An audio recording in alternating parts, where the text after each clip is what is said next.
السلام علیکم دوستو، جے زیڈ اینگلر سے رانا کیسر آپ کی خدمت میں حاضر ہے۔ تو کچھ دن پہلے میں نے آٹے میں، جس میں آٹا گوندنا ہے، اس کا پانی بنانا بتایا تھا۔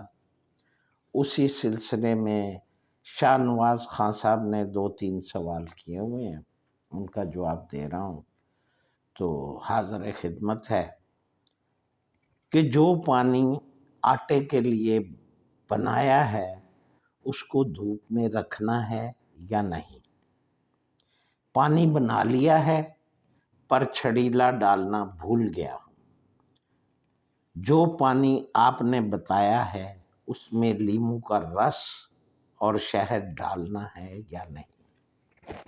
تو بھائی لوگ، عرض یہ ہے، باقی لوگ بھی سنیں، جب آپ کو ایک چیز بنا کر دکھا دی گئی ہے تو اس میں آپ لوگ اپنے ایکسپیریمنٹ مت کریں، اس کے آپ خود ذمہ دار ہیں۔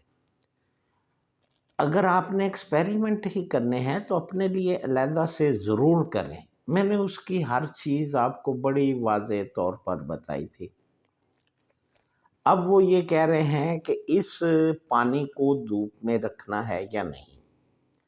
تو اس کے لیے پھر عرض یہ ہے کہ یہ موے کا پانی نہیں ہے کہ جس کو دھوپ میں رکھا جائے اور وہ گلتا رہے۔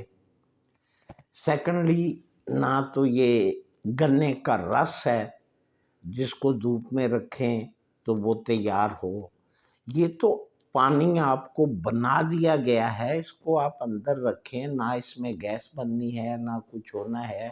جب آپ نے جانا ہے اس میں سے پانی نکالے اور آٹے میں ڈال لے، اسی میں گوندے۔ اب رہ گیا یہ مسئلہ کہ جی میں چھڑیلا ڈالنا بھول گیا ہوں۔ تو بھائی میرے، اس میں کوئی ایسی بات نہیں ہے۔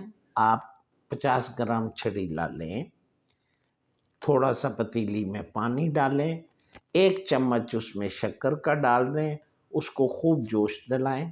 جوش دلانے کے بعد آپ اپنے اس پانی میں اس کو شامل کر لیں۔ یہ کوئی ایسا بڑا مسئلہ نہیں ہے۔ اور جہاں تک آپ کا اس کا مسئلہ ہے کہ لیموں کا رس اور شہد، تو بھائی وہ چیز ہی بدل جائے گی، وہ چیز رہے گی نہیں۔ جب آپ لیموں کا رس ڈالیں گے یا شہد ڈالیں گے تو ایسی چیزیں ڈالنے کا کوئی فائدہ نہیں ہے۔ اگر آپ نے کہیں سے سنا ہے، کہیں دیکھا ہے اور تو اس کی وہی والی چیز بنائیں، نہ کہ اس میں تبدیلی کریں۔ اس میں آپ چینجنگ کریں گے تو یہ وہ رزلٹ آپ کو نہیں دے گا۔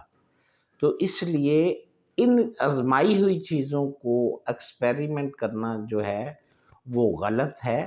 آپ جو ہے اس کو ایز اٹ از استعمال کریں، اس میں انشاءاللہ آپ کو کامیابی ملے گی، رزلٹ بھی بہت اچھا ہے، اور آپ انشاءاللہ دیکھیں گے کہ وہ کیسا بنتا ہے، کیا چیز بنتی ہے۔